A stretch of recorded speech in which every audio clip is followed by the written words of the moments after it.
Para mim não está aparecendo. Espera aí. Sabe o que está acontecendo? Parece que a gravação não está configurada. Deu um probleminha na gravação essa. Está aparecendo para vocês que está. Acho que foi iniciada agora. Está aparecendo para vocês que foi iniciada. Para mim, a luzinha não tá acendendo, não, aqui não. Ah, agora acho que foi. Tá normal, professora. Para mim não estava aparecendo aqui, você acredita? Não apareceu, agora apareceu. Tá. Então vamos continuar.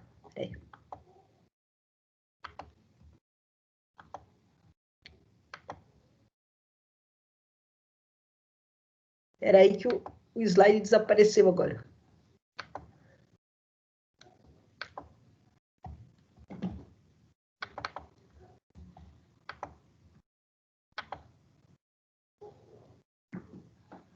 Pronto. Apareceu de novo aí para vocês? Positivo. Então tá, então vamos lá. Como eu estava falando, a gente falou do IRDR, que é o Incidente de Resolução de Demandas Repetitivas em Processos Repetitivos, onde vai se criar uma tese de direito. Não vai se julgar a ação principal. Quando a gente fala em incidente, sempre é um procedimento que vai apenso ao processo principal, né? Por quê? Porque ele vai ser julgado e é a partir dele, em alguns casos, ele traz um julgamento para a demanda em si, em outros casos, ele faz uma tese de direito. No caso do IRDR, a gente já sabe que faz uma tese de direito, que aí volta para onde está suspenso o processo, e aí usa-se, oficialmente tem que se usar essa tese de direito para aquelas ações que são parecidas. Então, ele tem uma consequência vinculante, uma consequência de súmula. Por quê? Porque todos os processos parecidos já vão ser decididos com aquela jurisprudência. Ok, isso é o RDR. O IAC, o de assunção de competência, a gente já sabe que é nas ações singulares, né? Não pode ser, um dos requisitos é que não pode ser ações repetitivas, e ele julga o processo, né? Ele é feito o julgamento do processo que está sendo, naquele momento, que entrou com recurso. Agora, o IAI, Incidente de Arguição de Inconstitucionalidade. Então, nós vamos estudar agora esse procedimento que vai também correr com o processo principal, para arguir a inconstitucionalidade de alguma norma que está sendo usada para julgar aquele processo. Vamos ver como é que a gente vai entender isso aqui, tá? Hoje, no Brasil, a gente consta um sistema de constitucionalidade bastante rígido. Por quê?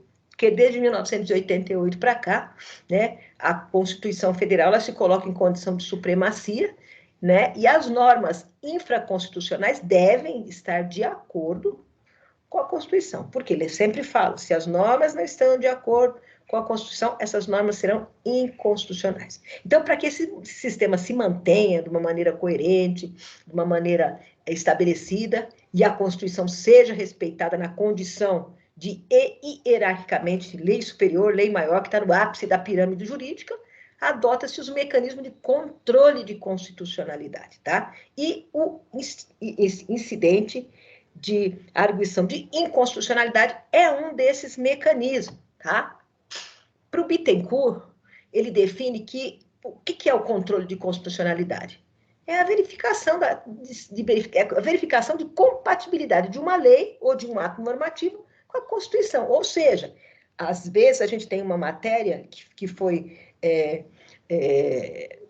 está prescrita na Constituição e aí prevê o quê? Precisa de lei complementar para regulamentar, e regulamenta. Tá? Agora, essas leis complementares, ou através de lei ordinária, depende da matéria do que a Constituição diz. Ela vem trazendo, buscando o quê? A eficácia do que está falando lá na Constituição. Se ela é controversa, então ela é inconstitucional. Então, é por isso que existe esse controle de constitucionalidade. Então, nas leis anteriores a 1988, não tem isso.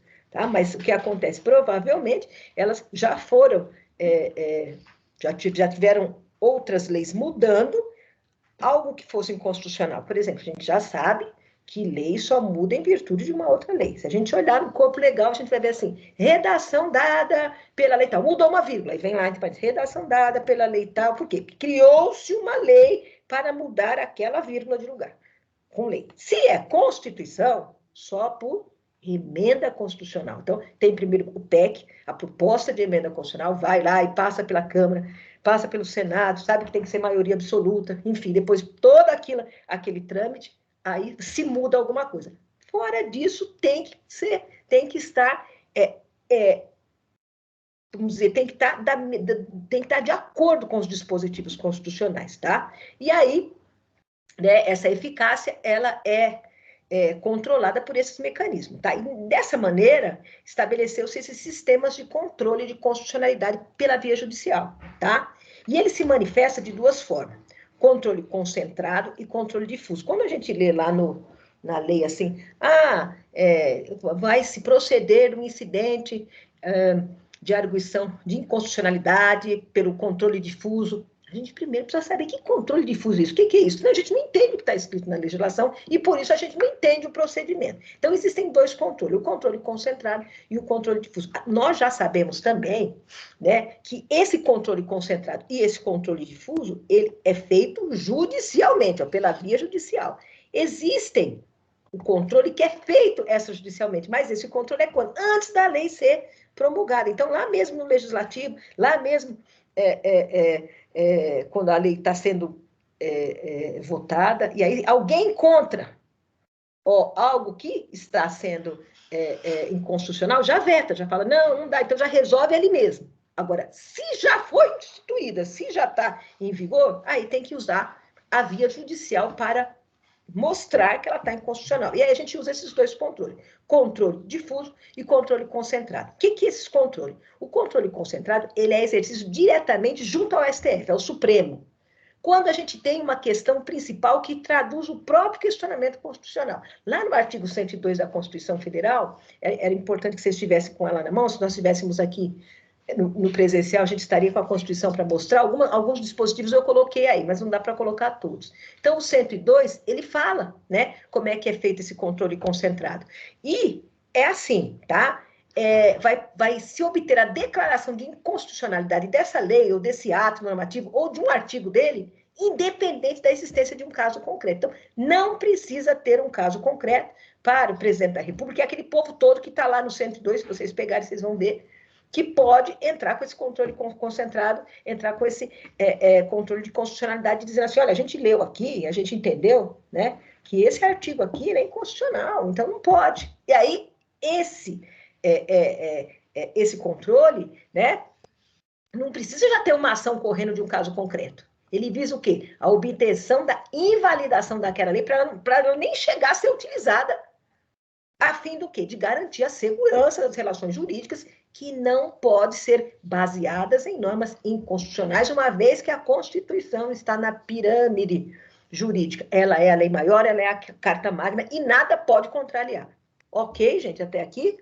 Então, a gente entende que controle concentrado é feito no Supremo para decidir se uma lei é ou não inconstitucional, mesmo que não precisa ter caso concreto. Vocês entenderam lá que é inconstitucional, então já vai poder obter esse controle concentrado. Esse controle concentrado, né, é feito direto lá no Supremo, tá? E essa declaração de constitucionalidade é o objeto principal da ação. Então, quais são essas ações? A ADIM é uma ação direta de inconstitucionalidade. Nós vamos ver aqui, né, que o Supremo, as pessoas que são competentes para entrar, está lá no 102 da Constituição Federal, né, os tribunais de justiça também podem fazer isso, a partir do quê? De ações judiciais especificamente voltadas para isso. O Supremo, mediante uma decisão de 2/3 dos seus membros, podem dar a decisão sobre a matéria constitucional e aí aprova uma súmula vinculante a respeito do caso e diz, olha, é inconstitucional, vamos usar essa súmula, porque isso aqui está inconstitucional, precisa mudar, tá? Quais são as ações que o controle concentrado pode fazer? É a ADIM, que é a ação direta de inconstitucionalidade, ou ação declaratória de constitucionalidade, e essa ADPF, que é a arguição de descumprimento de preceito fundamental. Essas três aí são feitas direto no Supremo, não precisa ter um caso concreto. Por que eu estou contando isso? Porque eu preciso explicar para vocês o que é controle difuso e controle concentrado. Então, controle concentrado, a gente tem o quê? A gente tem, não tem ação nenhuma, não tem caso concreto nenhum, e aí a própria presunção de inconstitucionalidade daquela norma, ela já é objeto da ação direta de inconstitucionalidade. Ok, gente, deu para entender? Vocês precisam entender isso para a gente poder caminhar, tá? Isso aqui, a DIN, a DECOM e a DPF não é incidente de arguição de inconstitucionalidade. São ações para o controle concentrado, que é feito por meio desses artigos aqui, vocês vão olhar lá na Constituição Federal e vão verificar, no Supremo. Ok, gente? Ficou claro até aqui? Alguma pergunta? Precisa entender isso para a gente poder continuar, porque senão depois vocês não vão conseguir. Boa noite, professor. Tudo bem? Olha o Alex. Fala, Alex. Tá tudo joinha? Entendeu?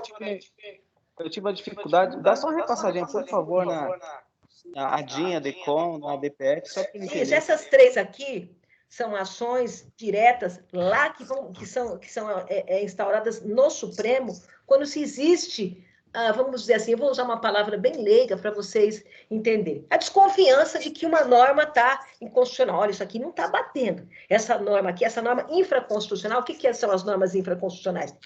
É a legislação que não está dentro da Constituição, que vem subordinada à Constituição. Lembra daquela pirâmide que eu falei? Ápice da pirâmide jurídica, Carta Magna. Depois, todas as outras têm que ser de acordo com a Constituição, porque senão elas serão declaradas a inconstitucionalidade. Através do controle concentrado, o Supremo, ele faz esse controle através dessas ações aqui. Só que essas ações não precisam ter um caso concreto. É por isso que não é incidente. Por quê? O incidente, todo incidente, vocês viram que a gente estudou o IRDR, o IAC e agora, né, o de arguição de inconstitucionalidade, e os três, eles precisam ter uma ação principal e eles vêm no incidente no meio para poder resolver. Inclusive, a ação ela fica suspensa, não é isso? Nesse caso aqui, no controle concentrado, não. Lá no Supremo, as pessoas... Dá uma olhada no 102. O que diz o 102 aí? Alguém pode ler para mim? Da Constituição Federal, 102, inciso 1º? Alguém está com a Constituição? Inciso 1º. É do 102. Processar e julgar originalmente. A linha A. Ação direta de inconstitucionalidade de lei ou ato normativo federal ou estadual e declaratória de constitucionalidade de lei ou ato federal. Isso, e o caput do 102? Dá uma lidinha. Caput do 102. Vamos lá. Compete ao Supremo Tribunal Federal precipuamente a guarda da Constituição, cabendo-lhe. É isso. Então, quer dizer, cabe a quem? Ao Supremo julgar e processar essas ações, né? E aí, o que acontece? Por quê? Porque ele não precisa ter um caso concreto. Olha, está acontecendo isso e estão usando uma norma que nós estamos achando que está errada, que não está contrária à Constituição. Não, entre eles lá, por exemplo, se o presidente da República entendeu, algum dos caras que são competentes para fazer isso, eles entram com ação direta e é o Supremo que resolve. Esse é o controle concentrado. Tem que lembrar assim, controle concentrado não precisa ter caso concreto. Agora é que nós vamos entrar na nossa aula de hoje para vocês poderem entender. Tudo bem até aqui? Entendeu, Alex? Entendi. Obrigado, professor. Valeu. Então, vamos lá. Oi. Só uma pergunta. Quando a DIN chega à sua sentença final proferida, trânsito e julgado em caso de artigo de norma ou norma completa, tem que ser editada uma nova norma? Não, tem lá, né? A decisão, ela é erga omnes, é vinculante em todo os tribunais, e aí vai dizer o seguinte, ó, essa aqui vai mudar, isso aqui não vai ser usado, porque ela é inconstitucional. Entendeu? Vai ter que mudar, vai ter que tirar isso daí e resolver, porque já decretou a inconstitucionalidade dela, não pode ser usada.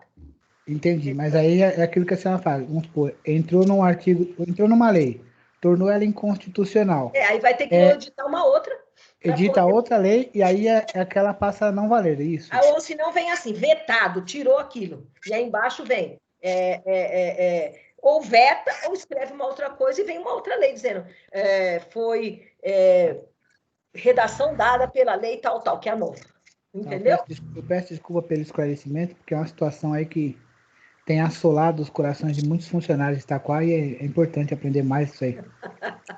Tá bom, Kleber. Bom, Obrigado. Deu para entender, então, um controle concentrado, para a gente poder começar a entrar no nosso conteúdo de hoje. Pessoal de Guarulhos, pessoal de Bom Sucesso, como é que estão? Estão entendendo? Querem perguntar alguma coisa?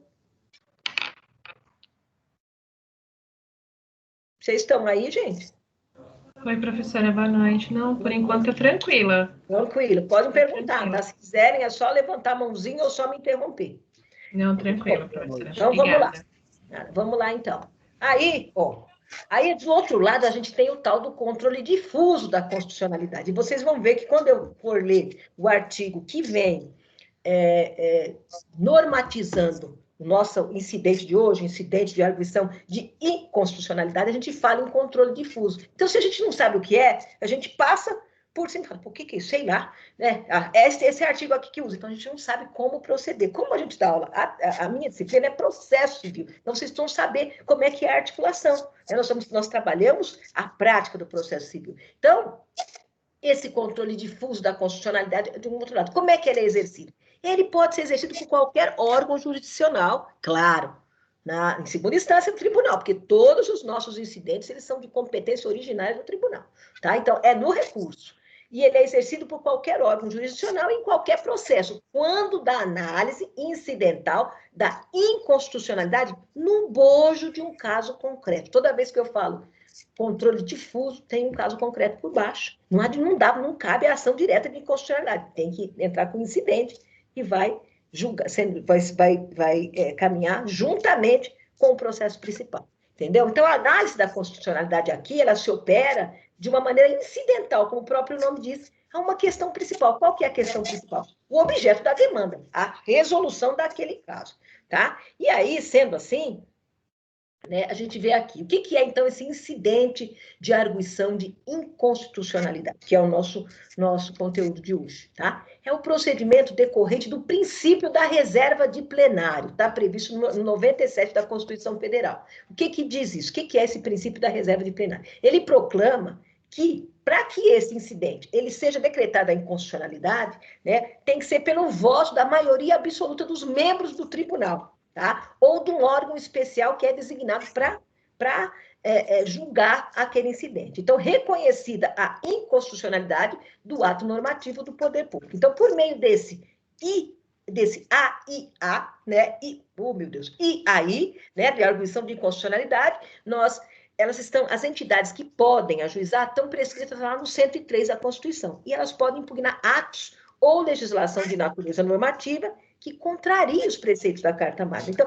é a mesma coisa que o controle difuso, só que no que o controle concentrado, só que no difuso tem que ter um caso concreto, por isso que é incidente, tá? E ela aparece normatizada, tanto a previsão dela tem essa reserva de plenário no 97, que tem que ser maioria dos votos dos membros daquele órgão, tá? E ela tem que ter uma ação principal, né, para poder se promover esse controle difuso através do incidente de arguição de inconstitucionalidade, tá? E, dessa forma, quais são os artigos do Código de Processo Civil que normatizam? 948 ao 950, tá? E a sistemática procedimental dela é a declaração incidental de inconstitucionalidade via controle difuso, por meio da instauração de um incidente próprio e voltado para isso, tá?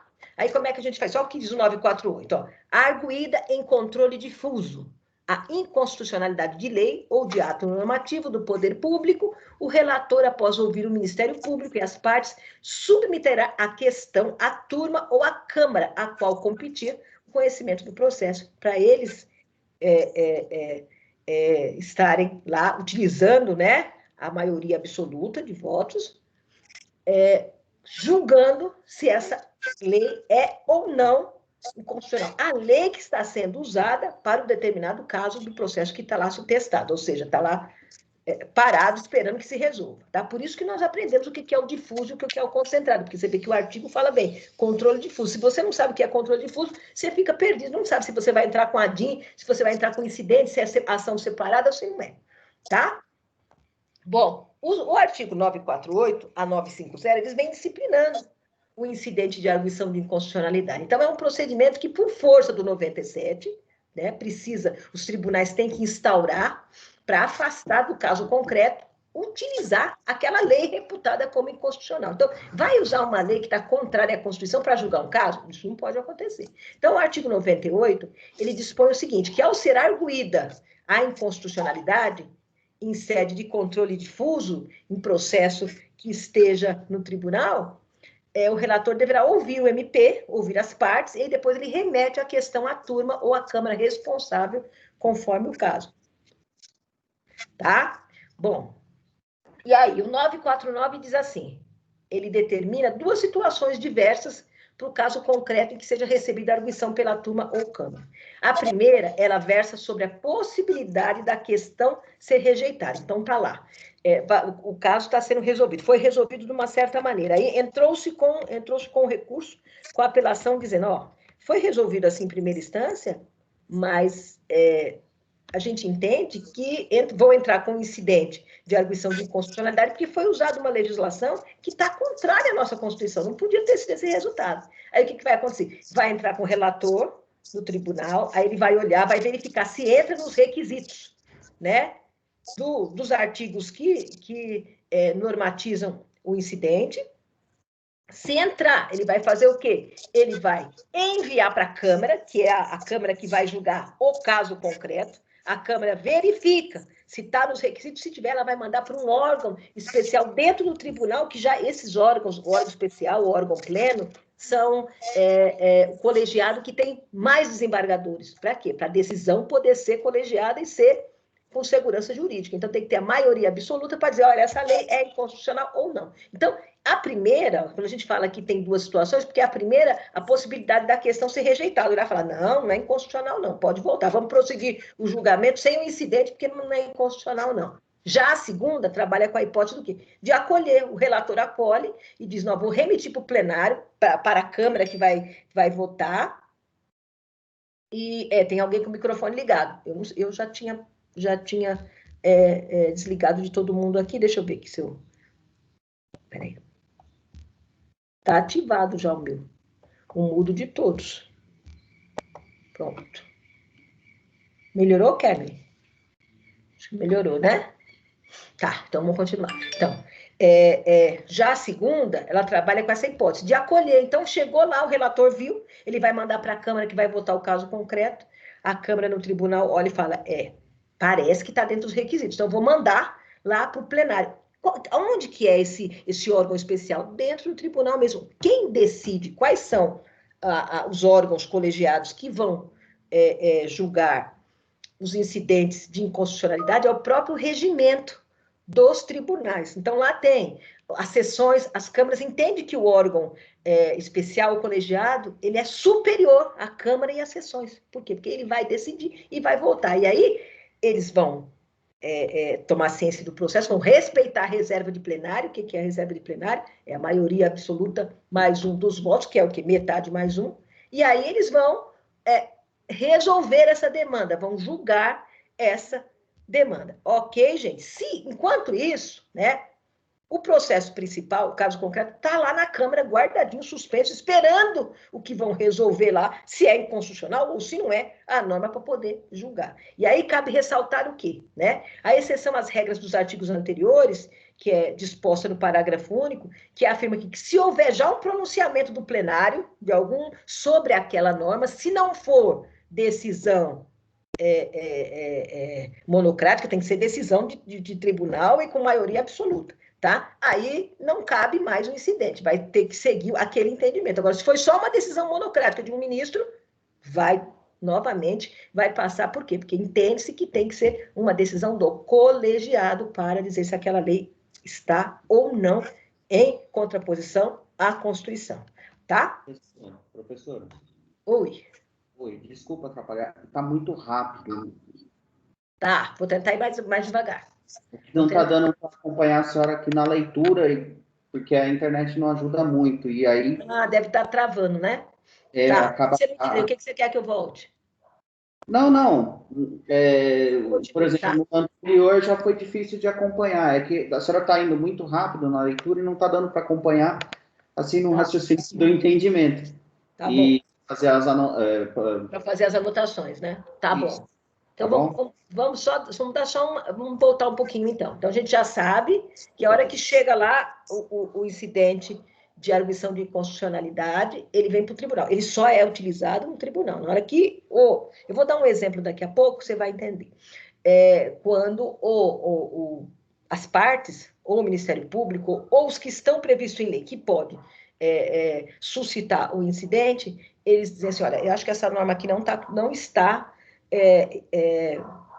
de acordo com a Constituição, ela é inconstitucional, mas a gente precisa provar isso, precisa julgar. Né? Então, o caso concreto, entrei com o recurso, o caso concreto vai ficar lá na Câmara que foi destinado, que foi distribuído para ele guardadinho, e a Câmara vai pegar, vai olhar, cumpre todos os requisitos? Cumpre, então vou mandar para o órgão especial. Que órgão especial é esse? O colegiado, porque a sessão, a Câmara e a gente entende que o colegiado é um órgão maior, um órgão especial, e dentro dos regimentos dos tribunais já tem os órgãos colegiados para decidir as especiais, para decidir as diversas matérias. Então, vai ser enviado para aquele órgão especial. Chegando lá, né, vai verificar, vão julgar. Só que se já tiver um entendimento firmado, por exemplo, já teve outro caso aqui e já tem um entendimento firmado, mas foi de desembargador, a decisão foi monocrática, quer dizer, de um desembargador só?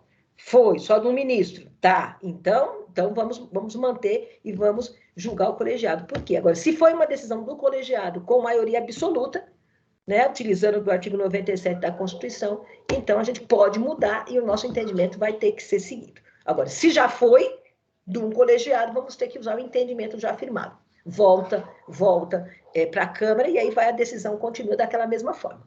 Ok, gente?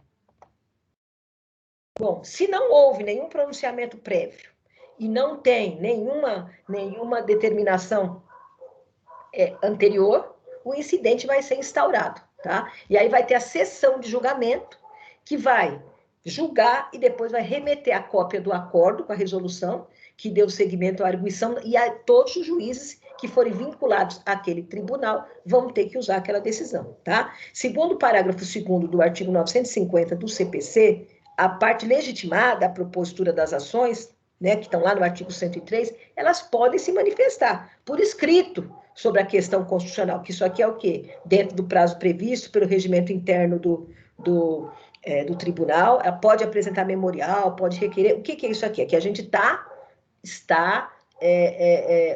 o tribunal, ele está respeitando o princípio do contraditório. Então, as partes podem falar também, falam, mas aí, depois de tudo isso feito, né, o órgão especial vai julgar.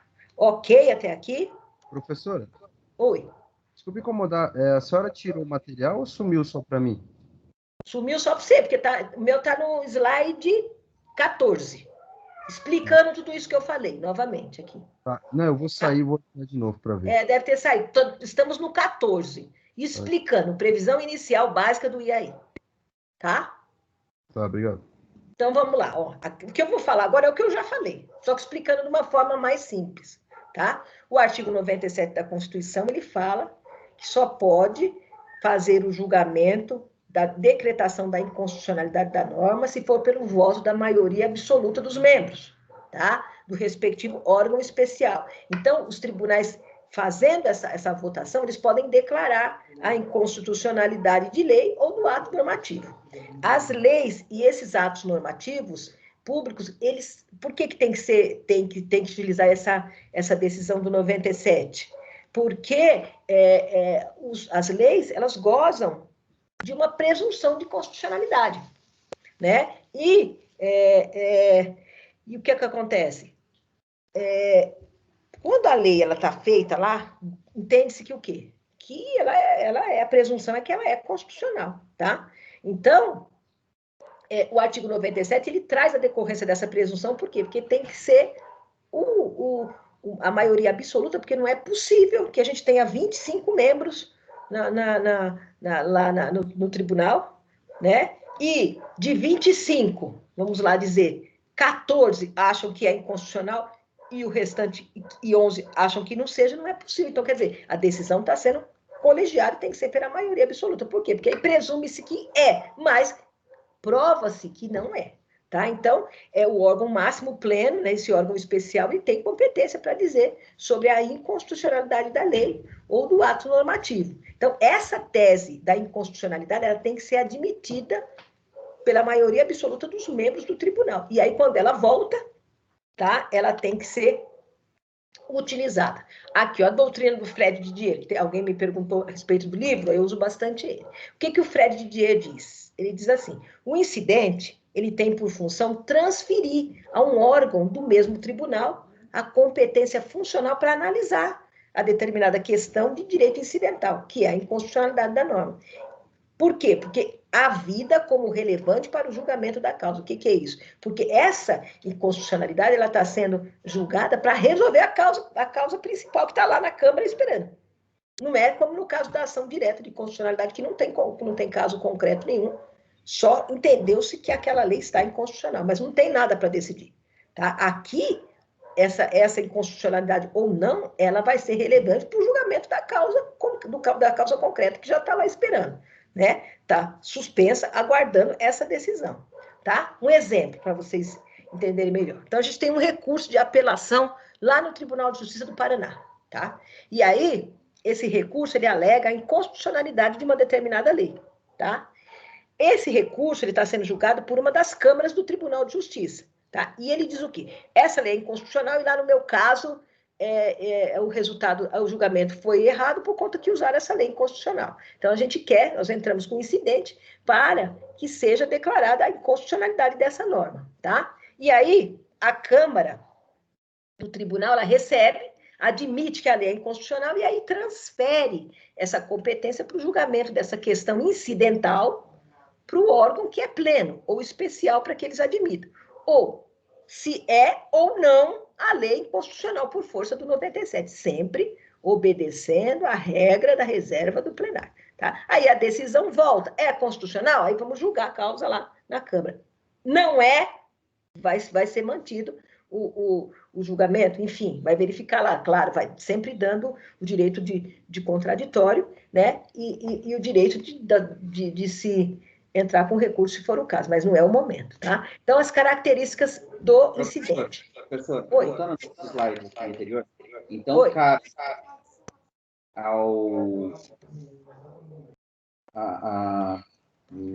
cadê aqui, desculpa, ao Tribunal de Justiça analisar se é constitucional ou não e transferir o poder, correto?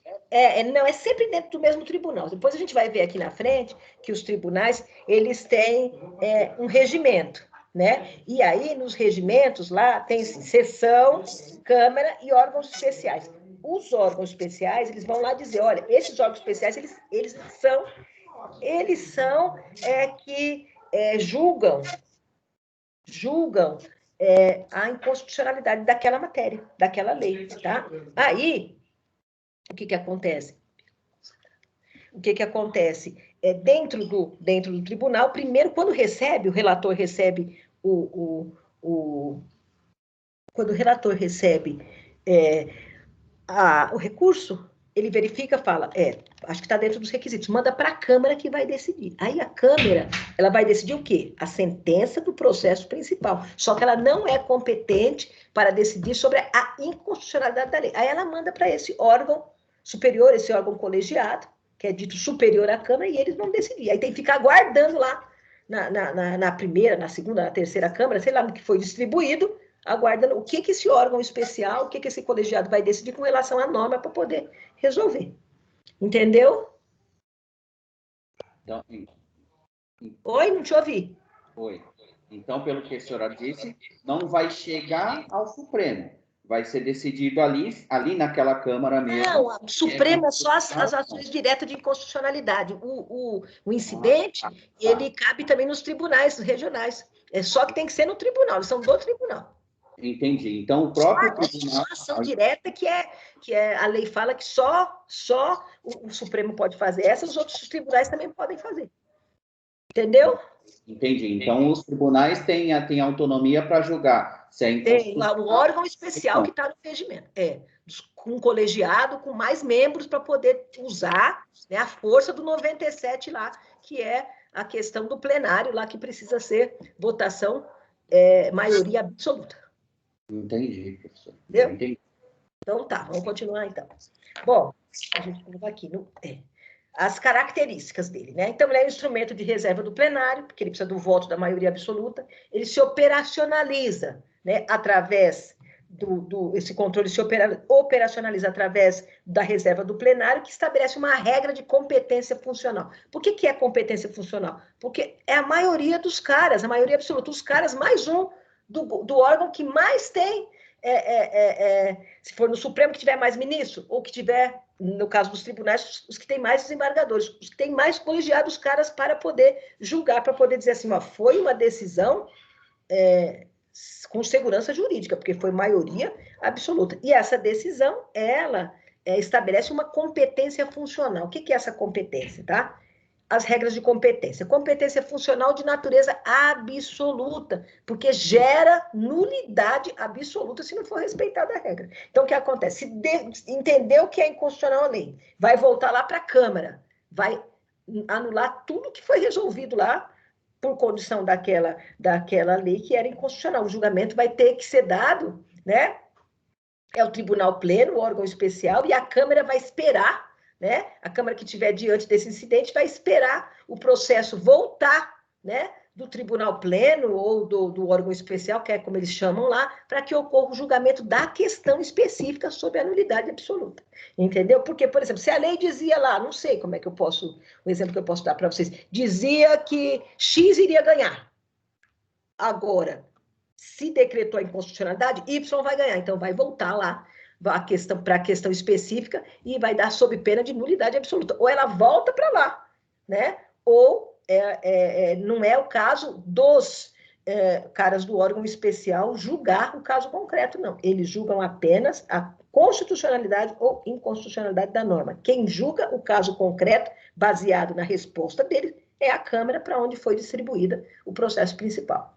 Por isso que chama incidente de arguição. Ele é um incidente, ele vai caminhando junto com o processo principal. Tá? Então, toda vez que a Câmara ou o tribunal entender que a norma é inconstitucional, ela tem que transferir para o órgão de competência, porque só o órgão de competência tem o número de colegiados, o número de desembargadores X, que são competentes para dar a maioria absoluta, por conta dessa regra funcional que tem natureza absoluta. Então, tem que ser um julgamento com segurança jurídica, um julgamento com a maioria absoluta, para ela poder dar uma competência funcional de natureza absoluta que vai causar a nulidade do que foi resolvido por conta da lei que foi decretada inconstitucional.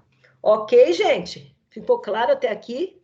Professora, Fala. Eu vou fazer uma pergunta que pode parecer boba para algumas pessoas, mas eu estou com dúvida. No recurso de apelação,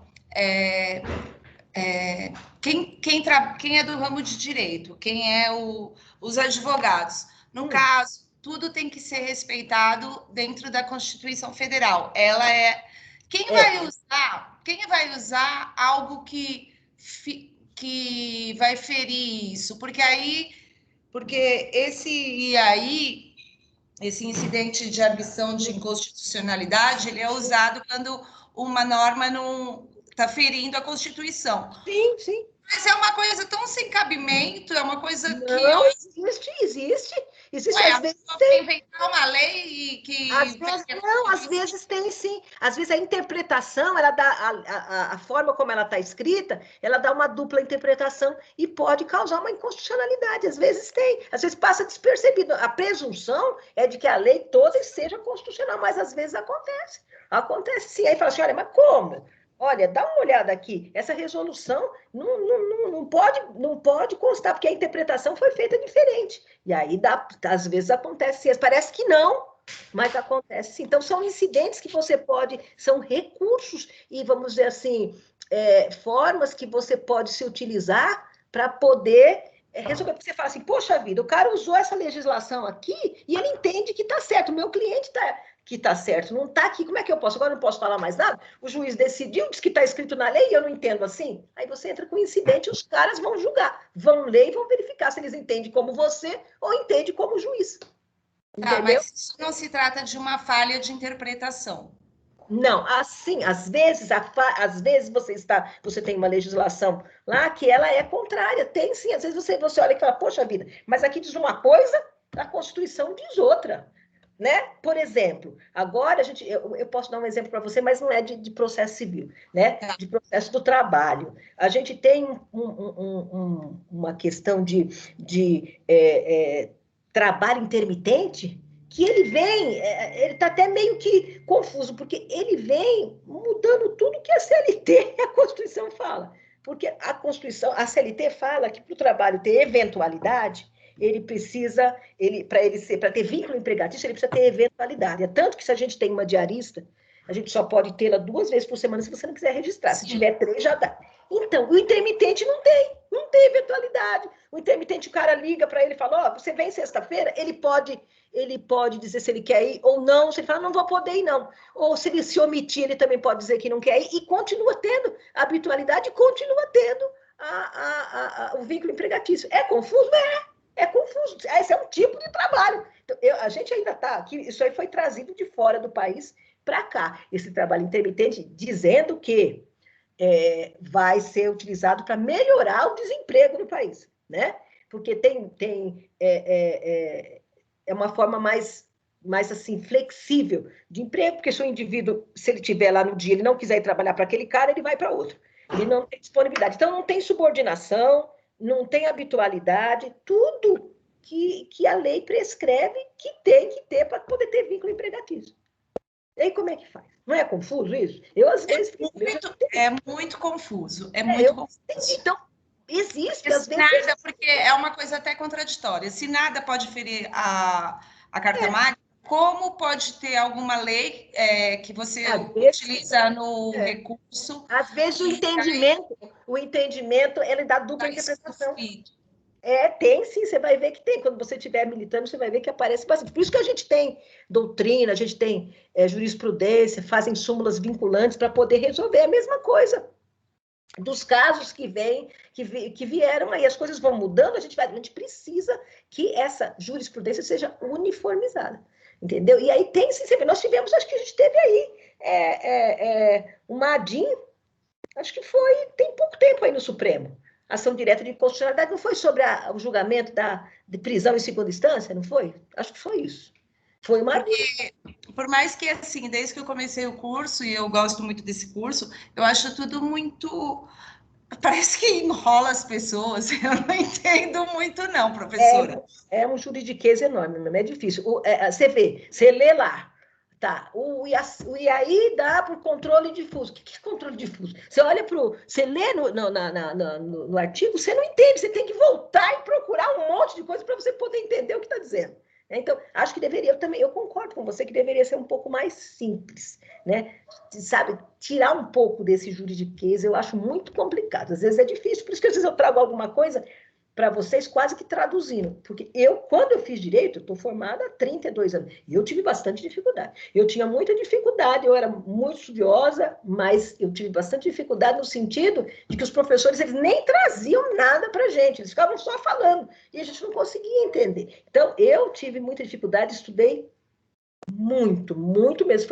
Foram 5 anos, assim, exaustivos, para poder tirar o AB de cara, e as outras 3 pós-graduações que eu fiz também foi dentro do direito, foi bastante cansativo, porque a gente gosta, mas é difícil, é um curso que você não sabe. Eu tenho 32 anos, se eu sei 30% é muito. As coisas mudam todos os dias, é um curso que você tem que estar se capacitando a todo momento. É complicado mesmo, mas é isso aí, nós temos, e você vai ver que você vai encontrar nos tribunais vários, você procura na jurisprudência para você ver como tem vários. Você entra na internet e coloca assim, exemplo de assim, você vai ver um monte de julgado, tem um monte, em diversas coisas, diversos casos, entendeu? Entendi. Entendi. Eu vou procurar, professora, porque eu quero ver mais exemplos. Você entendeu, mas não compreendeu, né? Não... Na verdade, eu acho meio confuso, porque você tem que respeitar a Constituição. Não consigo entender quem coloca num recurso de apelação algo contraditório que contradiga o que não, tem que ser apelação não, coloca na sentença. Na sentença, exato. Desculpa. É isso, na sentença para poder caber o recurso. Né? Confuso, mas eu vou... Às vezes passa despercebido, eu vou te dizer que você vai ver quando você estiver militando. Às vezes tem juiz que a gente não entende como é que ele decidiu aquilo. Você não entende como é que ele decidiu daquele jeito, e aí você tem que correr atrás, tem que demonstrar para ele por A mais B que ele está errado. Entendeu? Tá, por isso bom, entendi. Muito obrigada. O advogado tem que estar sempre estudando, sempre correndo atrás do quê? É exatamente desses caminhos para poder resolver a situação do cliente dele. É por isso que é difícil. Tá? Mas vamos continuar, então. Aí, essa regra de competência, tá? Essa regra de competência, como eu estava dizendo, ela gera uma nulidade absoluta, né? Se não for respeitada as regras. Então, o julgamento do incidente, ele deve se dar pelo tribunal pleno ou órgão especial. Por quê? Porque a Câmara do Tribunal, ela vai ficar diante desse incidente, quando ela estiver diante, ela tem que transferir para esse órgão especial, tá? Por quê? Porque é só ele que decide para poder ter a maioria absoluta, para poder dar a nulidade absoluta do que foi resolvido lá, se foi inconstitucional ou não, tá? Então, toda vez que a Câmara no Tribunal entender que a norma é inconstitucional, ela tem que transferir, ela não é competente para resolver. Ela deve transferir dentro do mesmo tribunal para o órgão de competência, por conta dessa regra de competência funcional de natureza absoluta, tá? O que mais? Vamos continuar, então. Esse incidente, ele serve ao controle difuso de constitucionalidade. Para lembrar do controle difuso, a gente diz assim, pode ser suscitado por qualquer tribunal do país. Não é só pelo STF. Às vezes a gente acha que é só pelo STF, mas não só por ele. Por qualquer um, desde que haja um caso concreto envolvido. Se não houver caso concreto envolvido, aí não é incidente, e sim ação direta de inconstitucionalidade, aquelas 3 lá que a gente viu, que é o Supremo quem faz, tá? Então, tem que haver um caso concreto envolvido. Oi. Professora, decretada essa lei inconstitucional, ela não vai recair em sentenças anteriores, né? Não, o resultado dela não é retroativo, não, é a partir dali. Entendeu? É extunc. É isso. Tá? Ok, obrigada. Bom, ela aplica-se a todos os tribunais. É possível que haja um incidente de arguição de inconstitucionalidade em qualquer tribunal do país. Ele pode ser suscitado também em qualquer causa que tramite no tribunal que verse sobre uma questão incidental de inconstitucionalidade de uma lei ou de uma norma pública, tá? A etapa dele, a etapa de construção. O IAC, ele resolve o caso, ele é uma etapa da construção da decisão. Por quê? Porque se a gente voltar no exemplo da apelação lá no Tribunal de Justiça do Paraná, sobre a inconstitucionalidade daquela norma lá, a primeira Câmara o recebeu, entendeu que a norma era inconstitucional e transferiu para o órgão maior para competência, que era competente, né? E aí o regimento do Tribunal do Paraná dizia que era o órgão especial. Então, a apelação foi transferida para o órgão especial. Aí a Câmara Civil manteve o suspenso, o julgamento do processo principal e esperou a definição do órgão especial, que assim que ele o fizesse, devolveria para ela e ela prosseguiria no julgamento, tá? Por isso que é uma etapa de construção da decisão, tá? Ele é uma etapa porque, primeiro, a primeira Câmara Civil, quando ela recebe, ela entende ser a norma inconstitucional e transfere. Depois o processo fica suspenso até definir a devolução, tá? Pelo órgão especial. Quando o órgão especial definir, ele devolve para a Câmara Civil. E aí é que ela prossegue o julgamento. Se cabe, a gente pode dizer que é uma das características do IAI, a etapa dessa construção da decisão. Porque ele não é uma impugnação da decisão, ele apenas decide sobre a inconstitucionalidade ou a constitucionalidade, e essa decisão é que vai lá se decidir no caso concreto na Câmara Civil, tá? Então, fica suspenso lá o processo principal para decidir sobre essa inconstitucionalidade ou não, tá? E depois que ele devolve, a Câmara vai acatar o entendimento e decidir as demais questões. Por que vai atacar? Por que vai acatar, desculpe? Porque é uma decisão de nulidade absoluta. Então, tem que acatar a decisão, tá? E nesse teor, né, quando o órgão maior ele decide sobre a inconstitucionalidade, é o órgão fracionário menor, no caso a Câmara, que decide a causa, tá? Então, o órgão fracionário menor, ele só não julga as causas sobre inconstitucionalidade, porque ele não é competente para isso. Mas as demais questões do processo principal são julgadas por ele, tá? E ele espera a devolução do recurso pelo órgão especial quando se tratar de IAI, tá? Por isso que o incidente é uma etapa da construção do julgamento. Ele não resolve, ele apenas é uma etapa. Ele, vamos dizer assim, ajuda a resolver, tá? Porque a partir da decisão dele é que tem a decisão principal. Então, a gente pode observar o quê, né? Que na previsão do 949, parágrafo único, diz assim: se já houver um pronunciamento, né, do Tribunal Pleno a respeito dessa inconstitucionalidade, a gente não pode suscitar mais, não cabe o IAI, tá? Agora, se esse pronunciamento for monocrático, só foi um ministro que decidiu, um desembargador, aí sim tem que passar pelo plenário, tá? Então, se já tiver alguma manifestação e não for de plenário, vai haver. Se vai haver a decisão. Se foi, aí vai ter que usar a decisão que já tinha antes e não cabe mais o incidente, tá? Qual que é a natureza e os efeitos dele? A natureza da decisão é de controle difuso, a análise da constitucionalidade é feita em abstrato, porque só se resolve sobre a questão da constitucionalidade ou não da lei. A causa só leva em consideração a decisão do órgão especial para resolver o caso concreto, tá? E aí a causa é analisada pela Câmara, é o órgão fracionário menor que decide a causa, tá? E a decisão, ela gera, como eu disse, um precedente obrigatório, né? Decisão erga omnes, porque vai ser paradigma dentro daquele tribunal. Se o Tribunal Pleno entender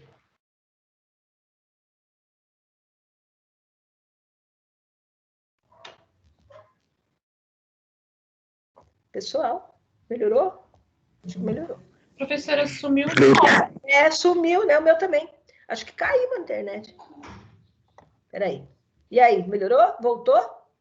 Opa, Agora eu tô ouvindo. Eu acho que a internet para mim também, ou o sistema para mim também tinha caído. Tá funcionando, professor. Agora tá, né?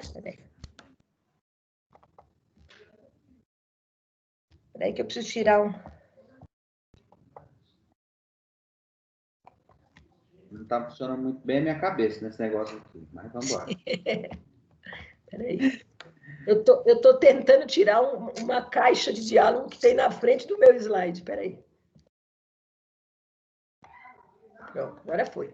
Então, aí, voltando, como a decisão ela gera um precedente obrigatório, ela vai ser paradigma dentro daquele tribunal. Então, se o Tribunal Pleno entender que a lei ou os artigos são inconstitucionais, tá? Essa decisão, ela deve ser um comando que tem que ser obedecido por todos os órgãos fracionários.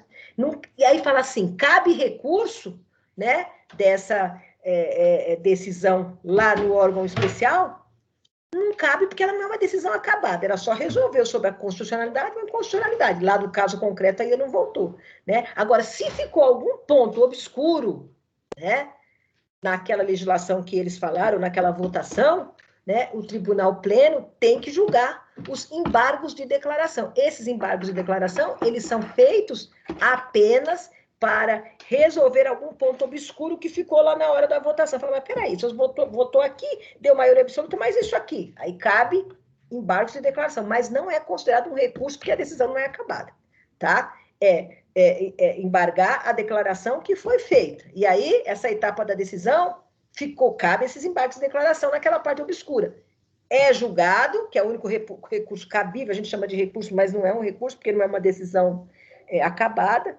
E aí ele vai julgar e vai chegar à decisão de sim ou de não da inconstitucionalidade. E aí, julgando tudo isso, volta para o órgão menor, que é o órgão fracionário, e prossegue o julgamento de acordo com o resultado da votação lá em plenário. Então, da decisão do órgão fracionário menor, que é uma decisão que vai incidir sobre o caso concreto, aí sim é possível interpor recurso, tá? Só que tem que esperar aguardar a volta, o julgamento do órgão maior, aí faz através do resultado dele, faz o julgamento da causa no órgão fracionário menor do tribunal, e aí depois de terminar tudo isso, se for cabível, pode interpor um recurso, tá? Se não, não. Mas não é lá no órgão especial que você vai entrar com recurso, você vai entrar com recurso no final, na resolução total, lá na Câmara. Entenderam, gente? É confuso mesmo, mas entenderam? Ficou claro? Entendi, professora. Então, né, enquanto estiver transitando o julgamento dessa ação, não cabe o recurso, só os embargos de declaração, né? Porque se ficou alguma coisa obscura, a gente pode dizer, o único recurso, entre aspas, cabível é esse, porque não pode chamar de recurso, porque não é uma decisão acabada. Só resolveu, a lei é inconstitucional, a lei é constitucional, mas o caso concreto ainda está lá, aguardando na Câmara menor, no órgão fracionário menor, para resolver. E chegando lá, com essa decisão, se julgarem, e aí ainda couber recurso, é lá que vai ter o recurso, porque é lá que vai ajuizar, que vai interpor o recurso sobre aquela decisão, sobre o caso concreto, não sobre a legislação.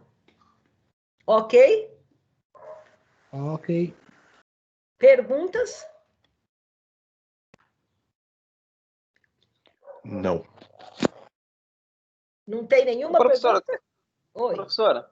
Fala, Alex. Algo que eu achei muito interessante. Vamos lá. A Lei 11.343, que versa sobre a proibição do uso de drogas. Vamos resumir assim. Nós temos uma outra lei, a 13.840. Ela vai versar sobre os cuidados das pessoas que são acometidas ao uso de droga. São duas leis específicas. Aí haverá uma votação para liberar o cultivo do cannabis sativa, da maconha, para o uso medicinal. Imagina a bagaceira que vai acontecer. Literalmente falando. Seria uma forma correta de aplicar o que a senhora acabou de explicar nessa aula. Não, mas o incidente ele só pode ser interposto se for uma contradição com a Constituição, porque ele chama incidente de arguição de inconstitucionalidade. Aí são duas leis complementares ou duas leis ordinárias. Aí é diferente. O incidente aqui ele só versa sobre contradições da legislação infraconstitucional com a legislação constitucional. Entendeu, Alex? É exclusivo Constituição, de lei para lei. Exatamente, tá. Por isso que já chama incidente de arguição de inconstitucionalidade, ou seja, aquela decisão, aquela interpretação ou aquela legislação tem algum pontinho que está dando contradição com a Constituição Federal. Aí, por isso que entra. Quando tem um caso concreto, a gente usa o controle difuso e usa o incidente. Quando não tem caso concreto, quando, por exemplo, o presidente leu, ou alguém do legislativo, ou que falou, nossa, a gente julgou isso aqui, mas a gente votou isso aqui, mas está inconstitucional, tem alguma coisa que está inconstitucional aqui. Aí entra direto com a ADIM no Supremo, que é a ação direta de inconstitucionalidade, porque não tem caso concreto. É a presunção de que aquela lei está sendo contraditória à Constituição, eles já podem, são algumas pessoas que a legislação prevê que são competentes para entrar com a ação direta de constitucionalidade, que é o presidente da República e outros lá que estão na Constituição Federal sendo competentes, né, podendo fazer isso. Entendeu, Alex? Agora sim, entendi, professora. Diretamente referindo à nossa Constituição. A carta máquina, por isso que já toda vez que a gente fala em inconstitucionalidade, significa o quê? Algo que está errado. Por exemplo, tem lá liberdade de ir e vir, né? Aí até teve gente que falou assim, essa coisa do presidente mandar todo mundo ficar em casa, no caso da pandemia, isso é inconstitucional. Por quê? Por quê?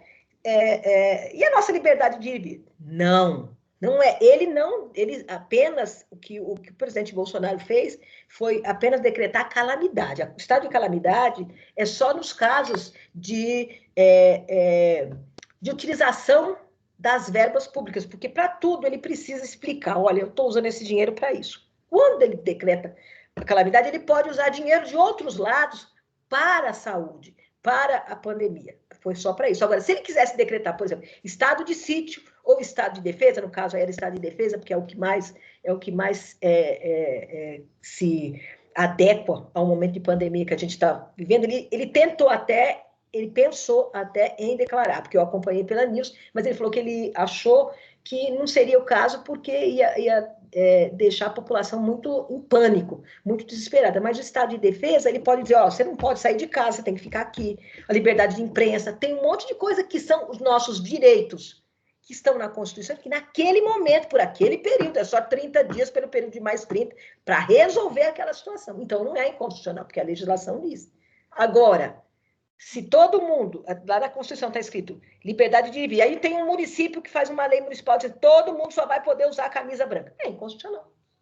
Cabe o quê? Cabe alguém, se tiver algum caso de alguém que foi constrangido por conta disso, entrar com incidente de arguição de inconstitucionalidade dessa lei municipal, ou se algum do povo, do executivo, ou do mesmo do legislativo, achar por bem que aquela lei foi feita e que acabou passando despercebida aquela contradição, entrar com a DIN. Entendeu? Entendi, professora. Obrigado, viu? Ficou show. Obrigado. Então tá. Então vamos agora. Então acabamos. Não acabamos? Pessoal de Bom Sucesso, pessoal de Guarulhos, não quer perguntar nada? Professora, só uma dúvida. Fala. Caberia também para alguma recomendação, por exemplo, de algum ministério? Eu falo isso porque eu ouvi uma declaração do Rodrigo Maia essa semana sobre aquela recomendação do aborto do Ministério da Saúde. E aí ele falou que se não arguisse, ele ia entrar, talvez, até no STF. Depende, precisa ver o que tipo de ação que ele vai entrar. Mas cabe sim, dependendo, porque agora, o caso que foi uma repercussão muito grande, né, da menina de 10 anos, é porque as pessoas não entenderam que o ato que ela cometeu não foi crime. Ela está sendo amparada pela lei, né? Porque o aborto, ele é, nesses 3 casos, ele é legal. Não foi crime. Então, tinha gente que entendia que não, inclusive alguns médicos, né? Entendiam que não, e aí não queriam fazer. Aí ficou meio que essa confusão. Agora, outro problema também que aconteceu hoje, o que foi, meu Deus, da News, que eu estava até lembrando para falar para vocês, agora me fugiu.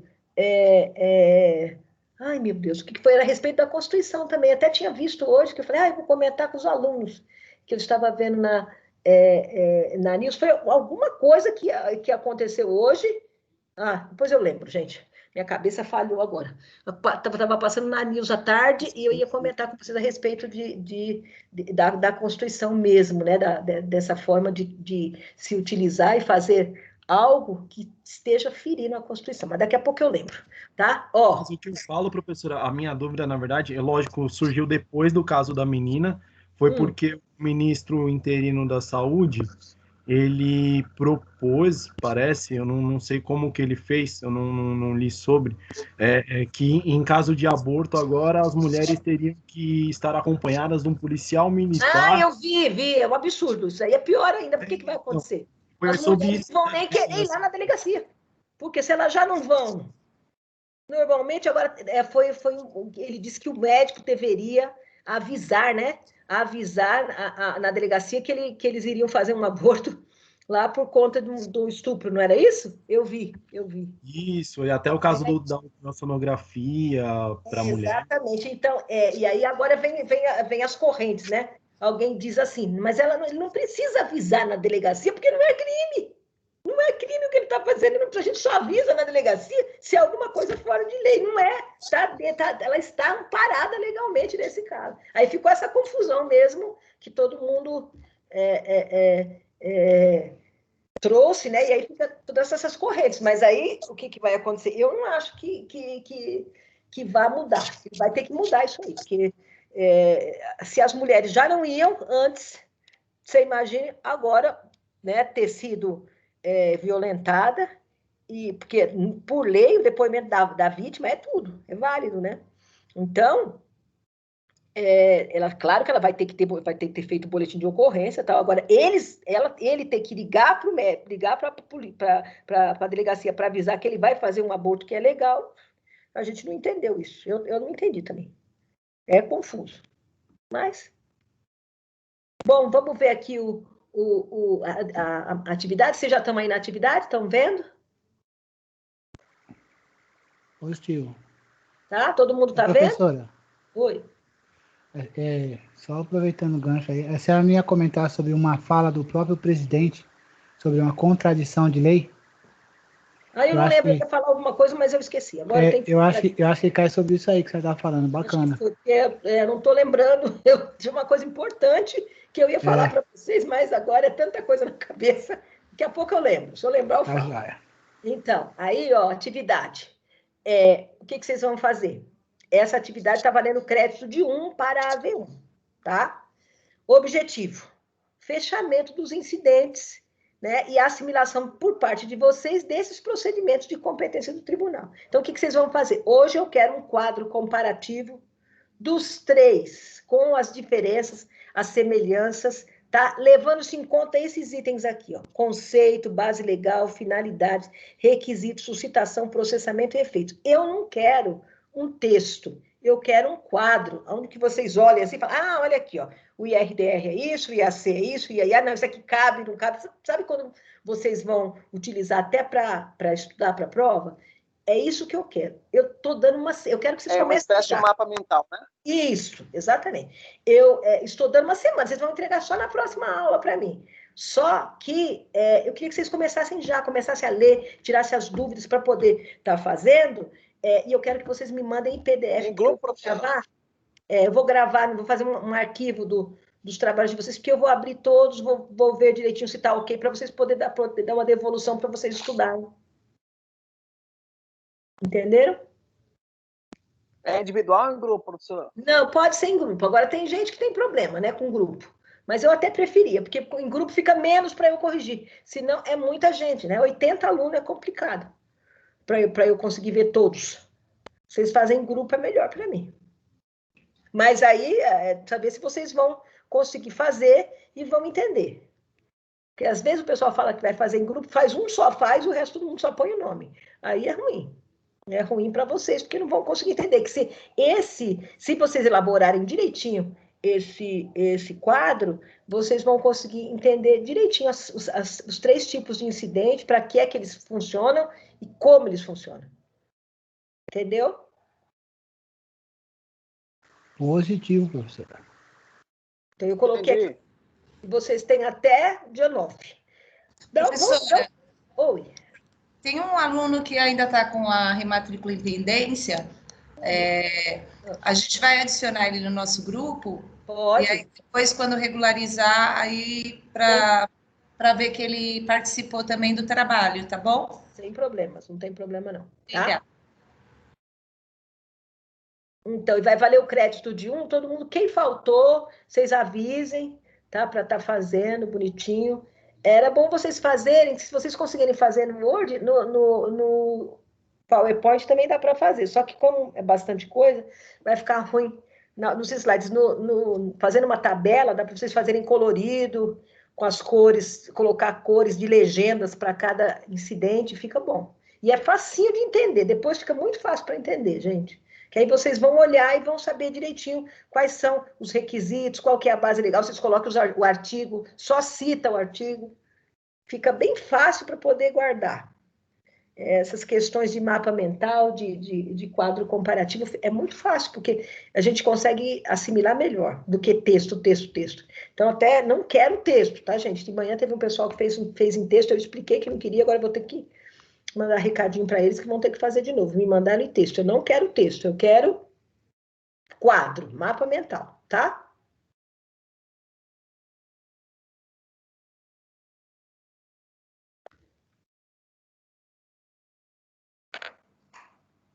Professora. Oi. Tá, é só para entendimento, vamos lá. Há uma discussão de um projeto de lei de descida de ciclista pela Anchieta.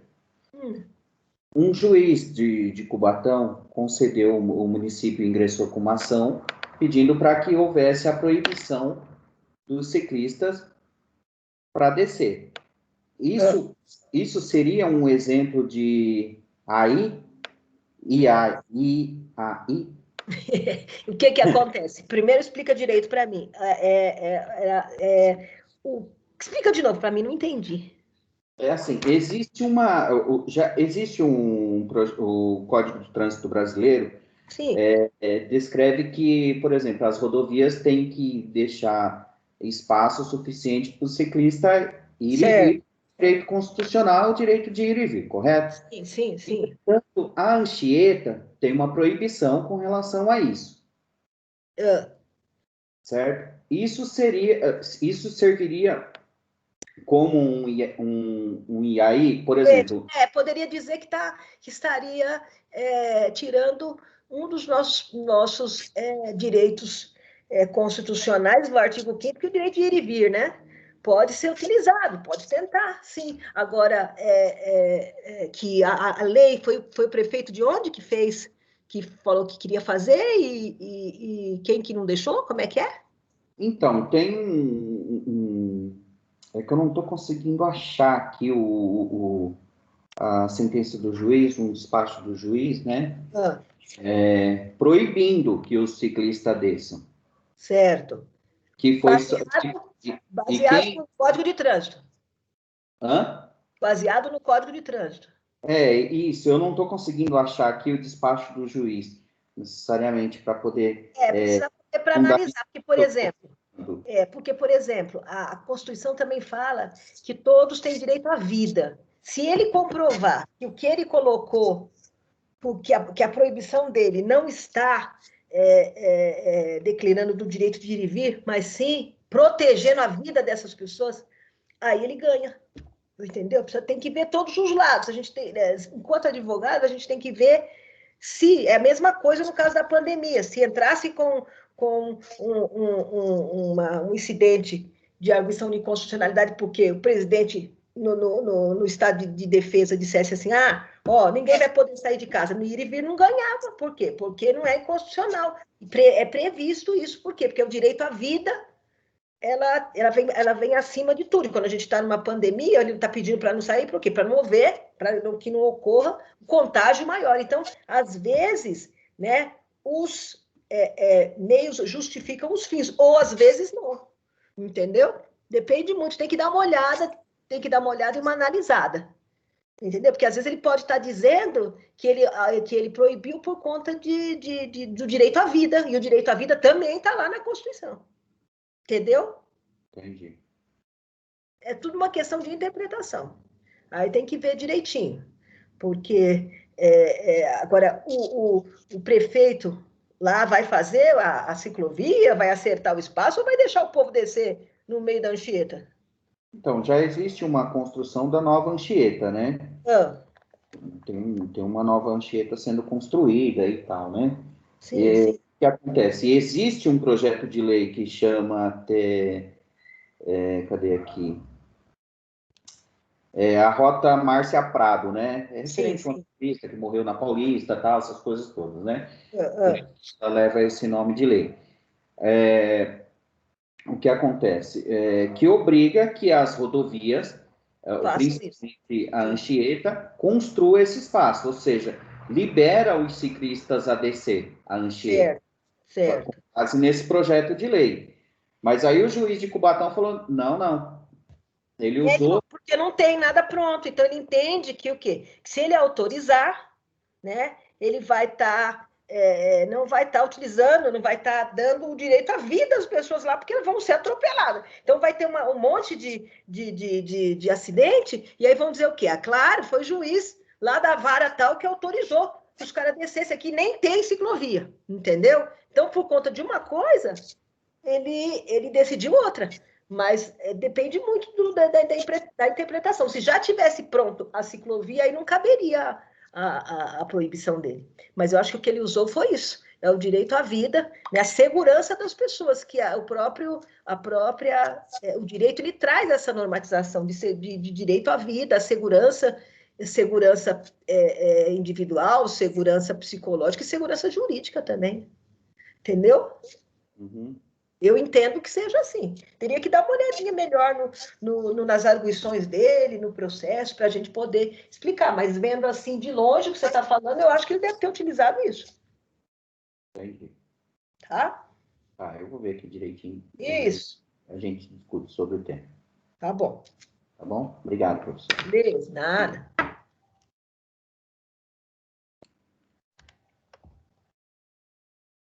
Deem uma lida aí nos 3 incidentes e vejam se vocês têm dúvida, que eu estou aqui para a gente tirar essas dúvidas, né? Dirimir as dúvidas, tá bom?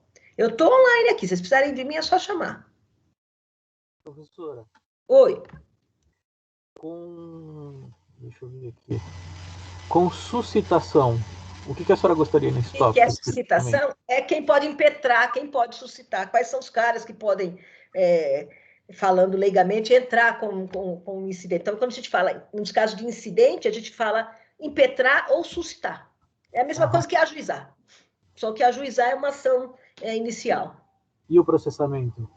Processamento é quem vai processar. Então, eu entrei lá, eu entrei com o recurso de apelação, juntamente com ele, eu entrei com o incidente de arguição de inconstitucionalidade, e aí quem vai processar esse incidente? Vai cair na Câmara, a Câmara vai o quê? Transferir para o processamento e o julgamento onde? No órgão especial. Não é isso? Tá? Então, você vai ver quem é que vai fazer, quem é que vai julgar esse incidente. O processamento e o julgamento é esse. E o efeito, qual o efeito que vai ter? Tá? O efeito é a repercussão que vai ter. O efeito é o que a sentença deu. Foi inconstitucional, não foi? A sentença é vinculante, não é? A súmula vai ser vinculante, todo mundo vai ter que o efeito dela é erga omnes ou não. Entendeu? É isso que eu quero que você veja. Obrigado. Nada.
Eu vou lá.